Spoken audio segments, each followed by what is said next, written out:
most people think that tech businesses collapse because of the market situation, maybe poor product market fit, not great products, or lack of budget. But actually, according to Harvard Business School, over 65% of startups fail due to co-founder conflicts. Isn't that crazy? Which means sometimes the person you started the business with is now the reason it's collapsing. So today we're talking about the hidden cost of a toxic founder. Let's go.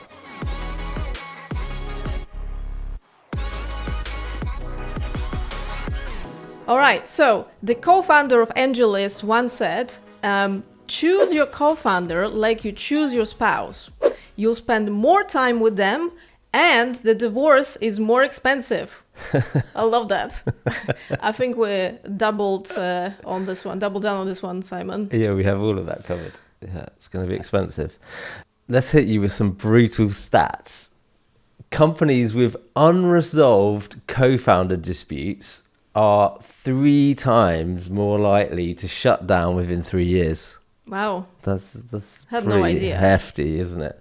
And according to First Round Capital, 73% of founders who removed a toxic co-founder saw immediate improvements in team morale and productivity. Well, it totally makes sense, to be honest with you. It does. It's quite sad though for that founder that was removed. But hey, sometimes there's conflict and there is no kind of resolving it.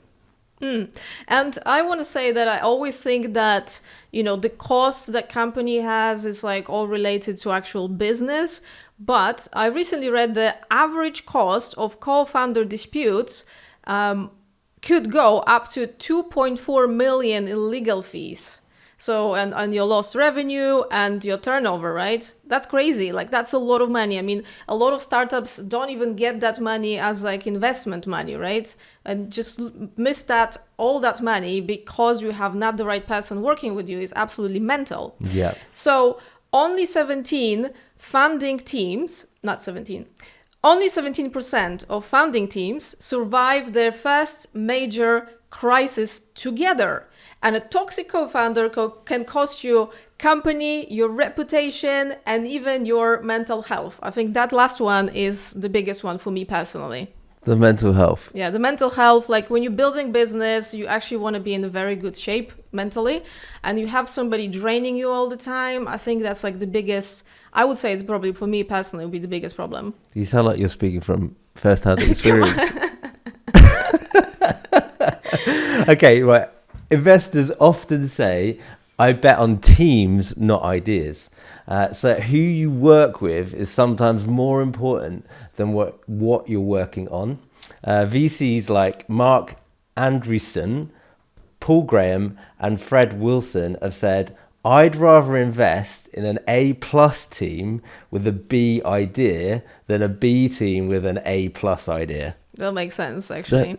I mean, I work with some pretty bad teams, and no matter how great the product, you're just going to fail anyway. Or it's just going to be horrible experience. And like, do you want to waste your time? Or like, I think the most expensive thing we have in life is like time.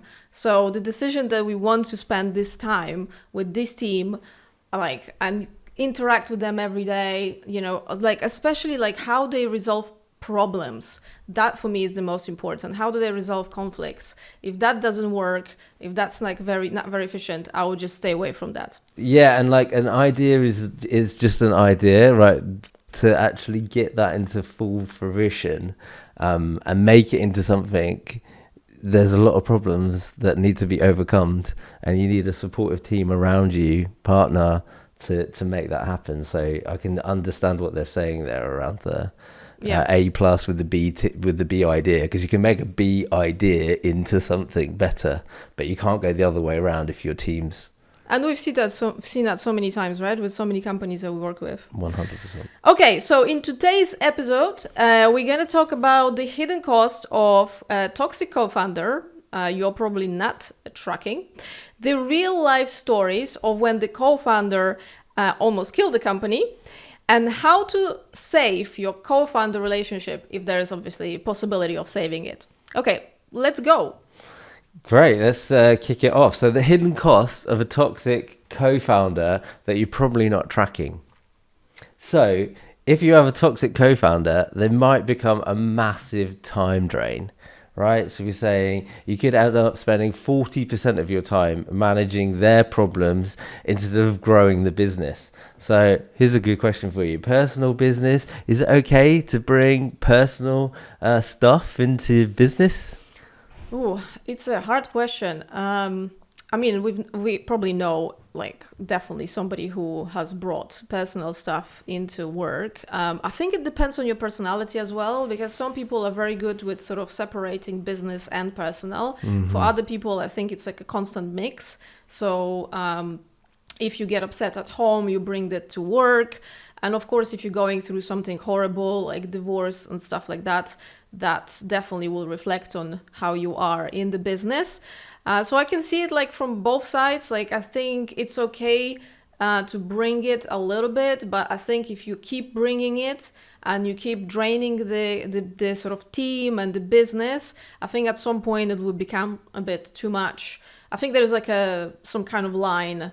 A happy medium. It's like life, and life doesn't really separate those two things. So I mean, it's probably impossible to avoid always, but it's like, is somebody doing that consistently and every week there's a new drama, or it's something major, and it's totally understandable. I mean, I'm in the bad situation here because like working with you will always bring it to business. So, but when I work no comment. Yeah. When I work with businesses, I tend to never bring my personal stuff to work. But that's just me, and I know it's not for everyone.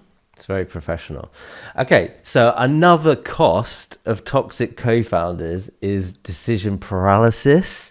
So critical choices get delayed because every decision becomes a conflict.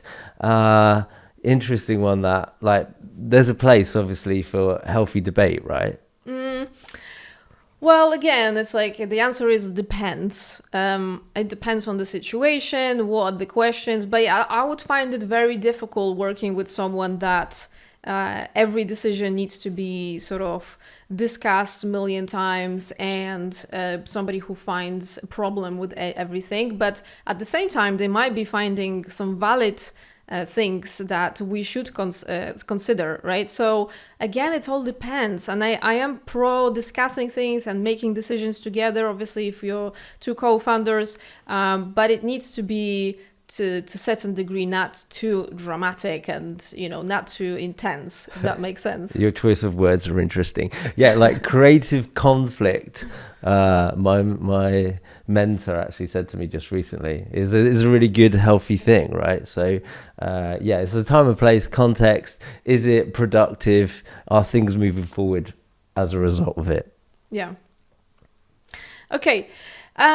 Question for you. Can you imagine company changing direction depending on the mood of your co-founder rather than market needs? Have you ever seen that kind of stuff? Yeah, I have unfortunately seen some of that stuff. Yes, that is an interesting one. Yeah, and not ideal, right?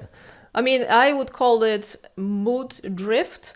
So kind of like situation where I come to work, I'm not in a good mood, so I will make decision of like introducing this feature or that feature, or launching campaign or not launching the campaign because I'm upset. I would find it very difficult, and I find very unprofessional. And if and actually, again, there's another question. Should we make decision based on emotions or sort of rational thoughts? Like, what's your approach to that? Yeah, that's a good one. And how you define emotions, like you could also include instinct in there, and then there's something quite kind of different. And really, I mean, it's hard to say yes or no, but if it's like happening on your instinct, you want to check yourself and monitor. Okay, I've done this on instinctually thinking about something. Has that proved a positive thing to figure out, okay, can I actually trust my instincts or not? But I think everything you really want to take some time and have some rationale and time and like probably second guess yourself to make sure that you are doing things for the right reasons and it's not just an emotional push. So you're saying you've never made emotional decision? I definitely did not say I've never made an emotional decision. Was it the right decision? Huh? Was it the right decision? I want to know if you made an emotional decision and in the end it was the right decision. Probably. I can't recall. I'm just going to say yes. Okay, cool. Anyways, I was going somewhere with this, but let's skip to the next point. Yeah, let's move on swiftly. Okay, sometimes your co-founder might be causing something that is called talent flight. So basically, the top performers of your company will start leaving because they will start having concerns about the leadership, right? So then you have to look at obviously they're not going to be there, so they're not going to be working. So it's going to slow down things. So it will be cost of lost potential business, recruitment cost. And how do you deal with those awkward moments, right? Because we all been in the situation where in the boardroom or meeting room, and let's say like the top guys start having a go at each other. Like I find it extremely awkward. Yeah, it's not a great look. And there's a very fine line between having a go at somebody and actually having a healthy kind of argument. In my early days in London in creative agency, it was this to have a heated discussion. They could be heated discussions. Too many creatives in one room. Yeah, copyright, art direction. Yeah, exactly. But it is part of the process. If you're doing something creative, creating something, and that, if you're founding a startup business and it's something you both care about, then there is space to have a heated discussion. But I guess does it come to a conclusion where there's a constructive decision around why certain actions happen? But if they're just like going at each other just for the sake of it, that's not good for anyone. I have a question. So would you, let's say there's two co-founders, right? And you're upset with each other and you're supposed to have a meeting with the rest of the team. Would you do it? So, like some parents, like they pretend that nothing is going on in front of their kids. So would you go and would you suggest that they hide away and they have the heated discussion, or is it okay to do it in front of the team? Yeah. It's really hard to hide human emotion, and I think same with the kids, I guess. Yeah, I think you need to have that conversation between the two of you and keep it professional with everyone else. Like, I think most people would agree with that running a business. It's not good if you've got unaired issues and you're doing that in front of your team. Yes, agreed. It's not professional. Okay, point 5 on our list of hidden costs of a toxic co-founder is productivity drop.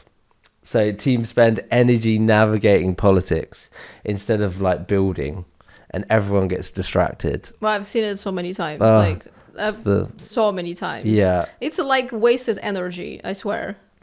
Yeah, and the thing that I find personally most challenging around this is it just takes away from the work and what you're delivering, the product, your focus on the customer and doing the best you can. If it's internal politics, it's just a energy drain, and don't dig it. The toxicity of a difficult co-founder can spread, creating fractions, internal competition, negativity, criticism. So point 6 is cultural contamination. Oh yeah, I love that. Contagion. I seen that so many times, and I think the biggest challenge for me with that is that you have to take side. Like everybody's coming, what happens usually to me, everybody's coming to me and they usually from both sides and say why the other side is bad. And then you're in the middle just enjoying it all. Yeah, I'm enjoying the drama. You know it. But you almost expect it just kind of pick the side which one you are, or like at least pretend, and like so when you talk to one side you are on their side, and then when you talk to the other side, I think it's horrible, and it's another sort of productivity drop and drain. So I would just like stay away from that.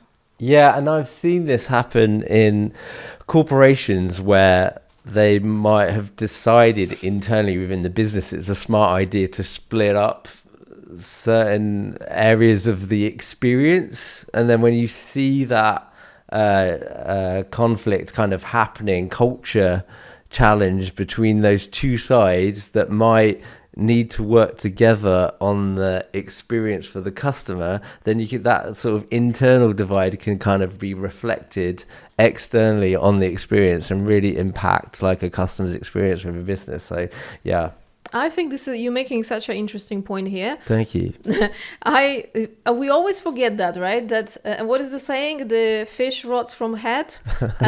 I don't know why people say that, because actually fish doesn't rot from head, but I think it's just a figurative speech. But what I'm saying is like people forget that stuff that's going on in the business, especially on top of the business, then it goes down to like everyone else in the business, and eventually it actually is reflected in how the customers are treated, and they feel that bad energy as well, because there's not enough care about the product, of customer service, and so on and so on. So that's really interesting, like a side effect of something that you might think is not a big thing. Yeah, contamination Goes all the way down. All right, so point 7 in our list of things that you might not see, or hidden cost of having not very great co-founder, is loss of investors' confidence. So of course, VCs, all investors, angel investors, they all interested in you making money, basically. Of course, they might love your idea and the mission and so on, but by the end of the day, it's all about money. So, and they will probably see when things are not going really well between you two co-founders, or 3 or whatever. And I think they might be quite hesitant of giving you money in the future. I mean, some VCs might be up for some drama. It depends again on the personality. Maybe like to be involved in that. I don't know. But overall, they probably will be like, these two are not working together well. So maybe we can either kick somebody out or basically not give them more money. So my question again is like, should you pretend that everything is okay in front of investors? Yeah, I mean, just pretending anything is not good.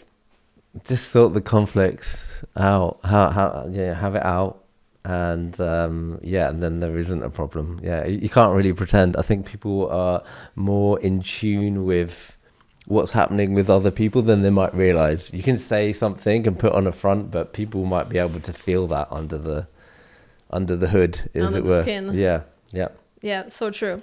Okay, number 8 of hidden cost of toxic co-founders is actually customer trust. So you might be a very small company, so nobody really cares if you have problems on the top.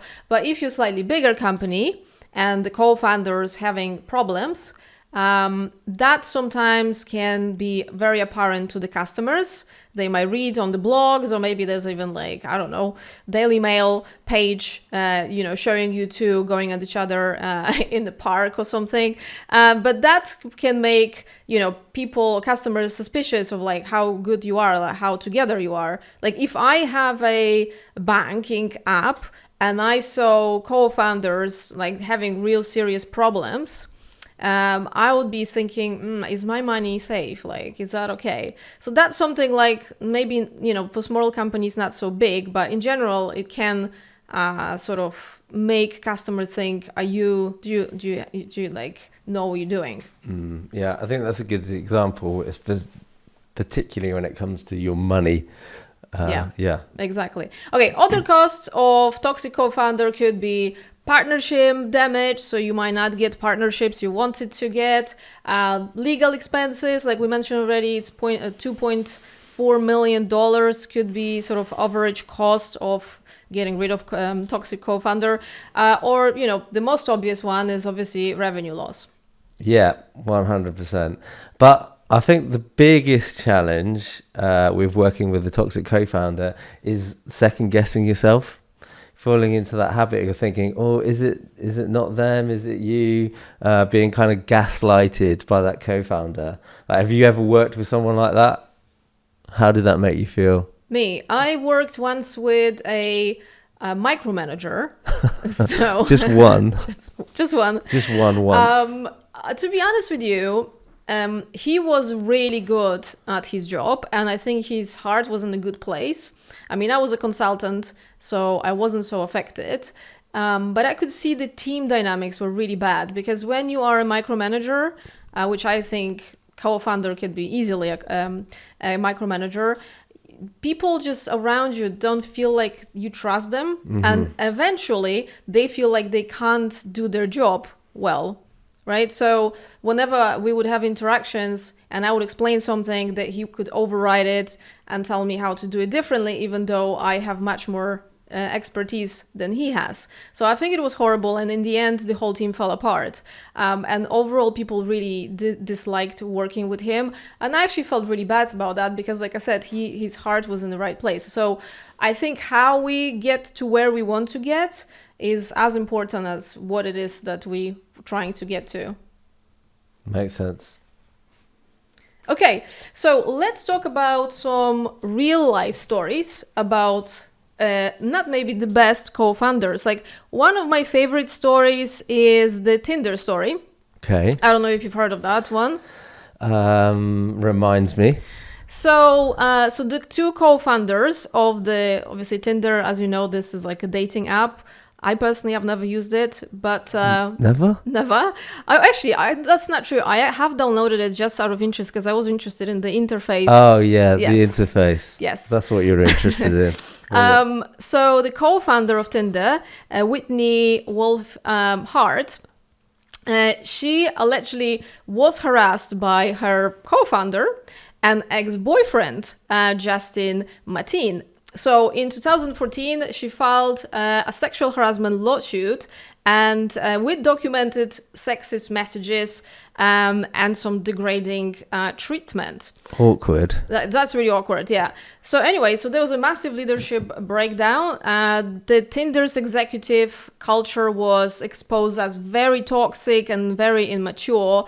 And in the end, she was stripped of her co-founder title and marginalized within the company, which is really, really bad. But the actual outcome of that was that the Tinder reputation really suffered globally. I think it was like similar to when bad stuff was going on at Uber. Any impact on their actual data usage and stuff? Well, I think for sure they lost money, but obviously they would not want to share that very openly. But the parent company, IAC, settled the case for undisclosed, obviously, sum, which is good for her. But the good outcome of all of this horrible story was that she went on and founded Bumble in 2014. And she actually made it a principle on that dating app that it's a kind of women first design approach, so for safer dating. So I think on that app, again, I haven't downloaded that, but on this app, you basically, if you're a woman, you're the one who sort of starts the interaction with other people, right? And also, as of 2021, the Bumble IPO'd and was valued at $13 billion, which is amazing. And so it became a massive competitor for Tinder. So although it's a horrible story, it sort of ended up in the I love that they take a real world problem, flip it on its head, and kind of create tech to overcome it. That's great. It's like a real revenge. Yeah. Real revenge. Love it. Another story that I absolutely love, and I actually watched a couple of documentaries on that, and I again probably will say the name incorrectly. The story of Theranos, or Theranos. I think you got it there. I don't know which way you should say that. I literally watched a documentary and she was explaining, the owner of the company, she was explaining how and why she named it that. When you say documentary, you mean a Netflix version of a documentary? No. I actually watched an interview with her. Oh, okay. Talking about this. Okay, but cool. Anyway. All right. So obviously, for those who don't know, it was a health tech startup. And they promised to make a revolution in blood testing. They were saying just from one drop of your blood, they could do all of the tests that normally take a very long time in hospitals and in labs, just from the finger prick.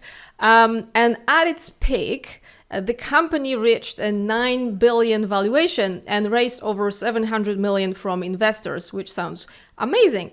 But the owner and the co-founder or founder of the company, CEO, Elizabeth Holmes, I mean, everybody have heard of her, and the COO, Sunny Balwani, hopefully I'm saying his surname correctly also.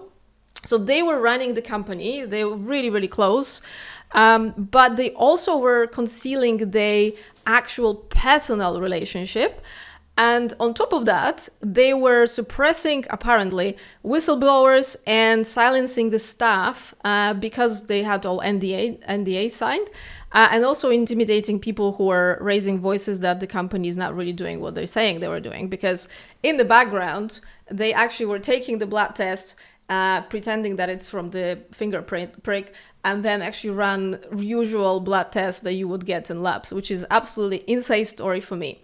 Anyway, the outcome of this, and you see, again, this is really interesting because they together were sort of pretending how they are and hiding it. Then they were making everyone in the company sort of pretending that everything is fine. Then, and the investors. And the investors, they're pretending that everything is fine. And then for customers. So like how interesting it goes from the very top all the way down to the customers, right? Yeah, there's definitely something in that fish rotting from the... Yeah, we should use that all the time.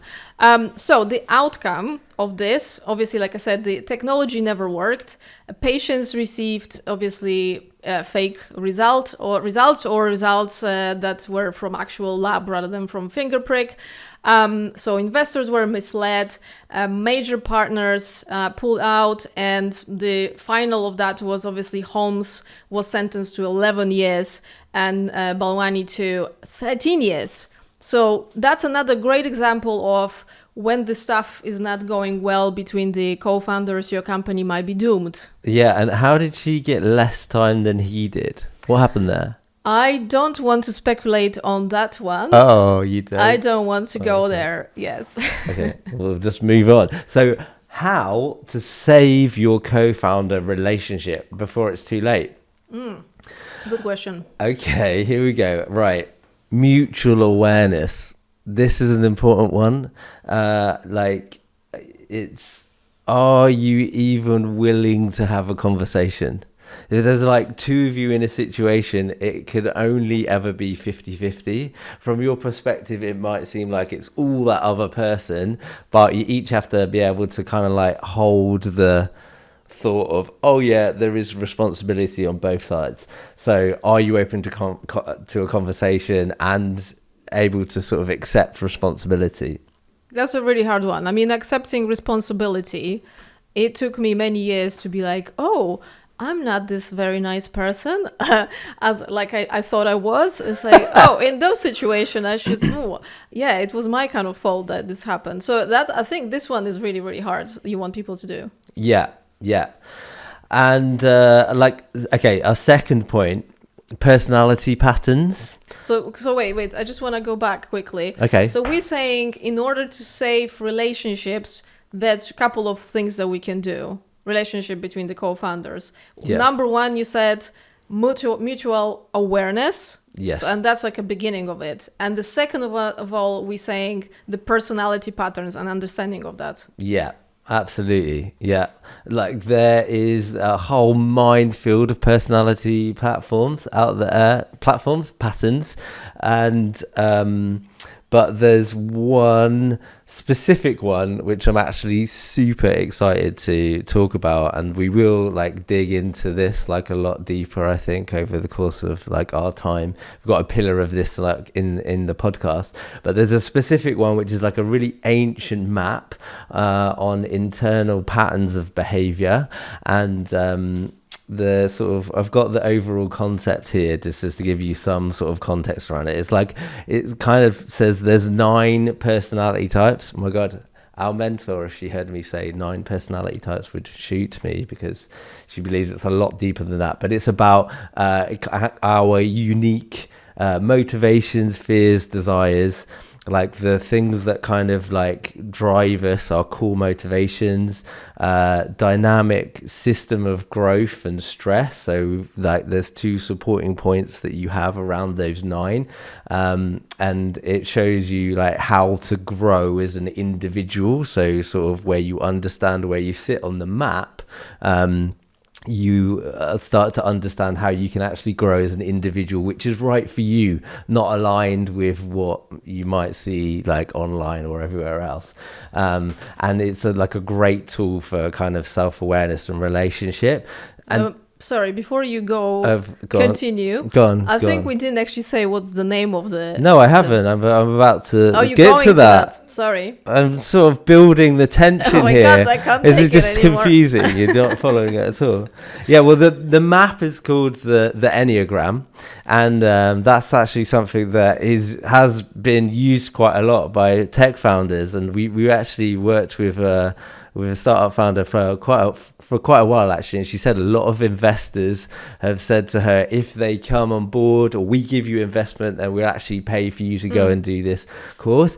It's one of those things where like online it can kind of get used and morphed and pushed into sort of pushing a certain agenda, but it's a really, really powerful tool. And like what proves that is like Brian Chesky, the co-founder of and CEO of Airbnb, has like publicly mentioned using the Enneagram personality test with his co-founders to better understand each other's working styles and emotional drivers. So in interviews, Chesky has explained that after conflicts, like early conflicts at Airbnb, the founding team did like deep work on their relationship, including Enneagram profiles. And this helped them to identify like core motivations and improve their communication with each other. And this helped them to stay aligned through high pressured growth. And it makes complete sense. He was actually quoted saying, "We all took the Enneagram test." He said, "I'm a type 3, Joe's a type 1, and Nat's a type 5, and it helped us learn how we respond to conflict, stress, and decisions." And that's like, I think it's an absolute game changer when you can kind of really understand yourself. It's a lot of work. It's something I stumbled across maybe 15 years ago, and it's like been a long, hard journey, but it's a really powerful thing to be able to kind of know yourself and see yourself properly. And when it comes to business and communicating with people and founders, it's like take you to another level. Mm-hmm. Just wanted to highlight for everyone listening, this is not a cult. Brilliant. I want to say that recently I spoke to someone who was doing the Y Combinator course, and they sent actually to me a screenshot of the whole module on Enneagram there. Okay. So obviously, like you said, a lot of startups start seeing a lot of benefits of understanding each other better in the team. And, because we spent quite a bit of time in this episode bashing all of the negative stuff about your potentially toxic co-founder, but really what we're trying to say is very often the problem is not understanding yourself and the other person. So majority of the conflicts can be resolved if we really understand and accept other people, but it needs to be work from sort of both sides, right? Absolutely. And I think the fact that like investors and institutes like the Y Combinator, institutes like Y Combinator are have that as a module means that they see the return on that investment as a piece of growth for people. But I think you're absolutely right in saying actually a lot of the work is on yourself, not necessarily the other person. Yeah, so we kind of flip the whole episode upside down. Yeah. And I actually have heard Brian Chesky speaking about Enneagram on many occasions. Yeah. But he's not the only one in the sort of Silicon Valley talking about it. I think, so Bumble's CEO that we already sort of mentioned today, Whitney Herd, she's spoken about using the Enneagram for self-awareness and leadership to guide Bumble's culture career and team growth, though she hasn't specifically said what type she is. I think a lot of people are very careful with saying that. Another person using it is a CEO of Twitch, Justin Kan, and also like part of Y Combinator. So in multiple interviews and YC office hours, Kan has recommended the Enneagram for founders, describing its power to foster empathy and improve a co-founder sort of alignment. Yeah, I think one of the most amazing things about it is its depth. There's so many models and they're really shallow. Like, you know, there's one about different colors our friend talks about often. Oh, yeah. Red person, yellow person. Which is fine. I think it's great. I think when people want to look at personalities, patterns, and can get out of this approach, like it's other person fault, and like want to sort of start thinking about this stuff, it's a great sign. Yeah, that's a really good point. Yeah. But I feel it's like 9 types, and it's just complex and meaty, and it kind of feels like it makes sense and has integrity. And when I first like stumbled across it and did a like workshop in person and sat there, it just blew my mind, because I thought, oh wow, there's 9 other ways or 8 other ways of seeing the world, which I was completely blind to previously. Yeah, because I had a frustration of like, gosh, why don't they just do this? Because I would think it's so logical. I would behave like this. Why are other people not doing that? And then when I went for the first like workshop in person, I was kind of like, oh, there's actually 8 other different ways of really seeing the world. Wow. Okay. Makes huge sense. I'm sure everyone who has ever done any other personality tests and so on will say that their way is the best, 100%. But I want to say that biggest difference, and I've done lots of those personalities, typing and so on and so on. I think one of the biggest difference between the Enneagram and other ones is like it's not so businessy, so it's very personal, but can be utilized amazingly in business. It's not flat in terms of it's not just one point, but actually you have other supporting points.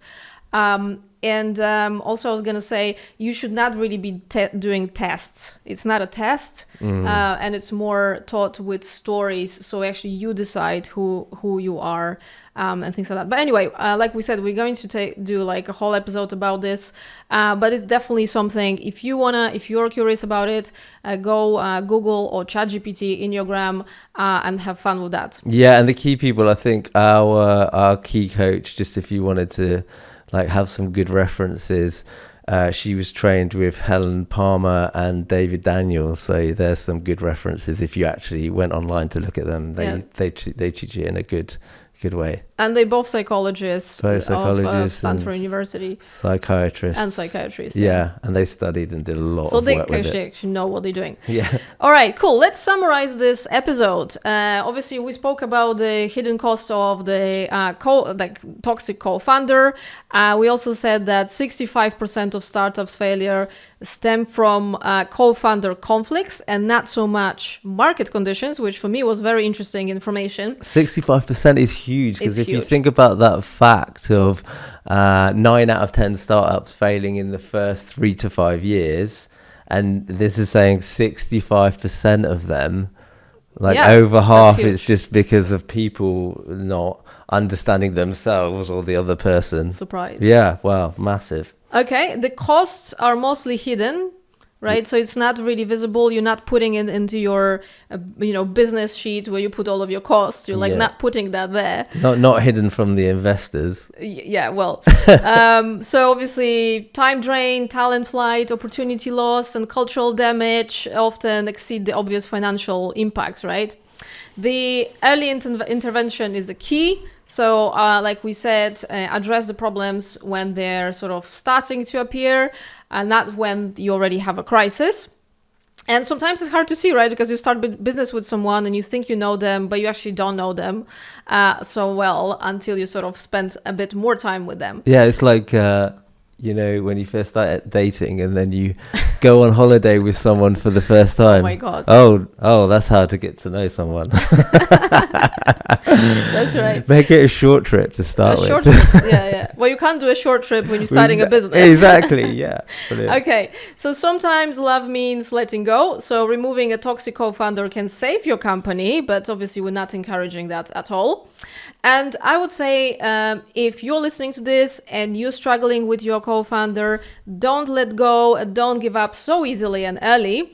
So you can get help from specialists, some kind of frameworks, coaching, but also check out the Enneagram for your personality, so personal and professional development. Yeah, and I think a great question to say is, okay, what is my role in what's happening here? Yeah. Where is the 50% of this challenging situation we're having that is all on me? Yeah, that's right. And I love this quote by Brian Chesky. I've heard this in his interview, and I had to write it down. He said, and he's talking about how they're running the Airbnb. And he said, we had a rule, so him and other co-founders, winning an argument was never more important than preserving the relationship. And I absolutely love it, love it, love it. And this should be approached in any business. Yeah, that's true. That's really cutting through some noise there. Ooh, I had some shivers. Okay, cool. Right. So here's your second challenge. Rate your co-founder relationship honestly, like on a scale of 1 to 10.